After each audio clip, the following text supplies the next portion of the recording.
আসসালামু আলাইকুম বিয়াজ, আমরা আবার চলে আসলাম শাহ আলম নিদারের পক্ষ থেকে আরও একটি নতুন ভিডিও নিয়ে। যারা জুতার কারখানা দিয়েছেন বা চিন্তা ভাবনা করছেন দিবেন, জেন্টস মালের পাশাপাশি লেডিস এই মালগুলো তৈরি করলে আশা করি বিক্রি করতে পারবেন। কারণ গ্রাম অঞ্চলে লেডিস মালের চাহিদা জেন্টস মালের থেকে অধিক। তো যাদের এই জুতার বানানোর ইচ্ছা আছে বা আগ্রহ আছে বা আপনারা তৈরি করলে বিক্রি করতে পারবেন, তারাই এগুলো তৈরি করবেন।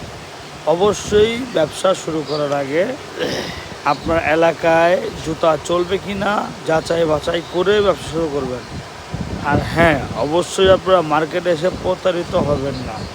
যাদের দোকানে মাল থাকবে সরাসরি দেখে মাল নেওয়ার চেষ্টা করবেন। ভিডিও দেখায়া, ছবি দেখায়া ওইরকম মাল নিয়ে প্রতারিত হবেন না। প্রতারিত বলতে কি, আপনার কাছ থেকে টাকা নিয়ে এই 2 দিন 10 দিন 15 দিন ঘোরায় মাল দিবে, ওইখান থেকে বাঁচার জন্য মাল দেখে নেবে।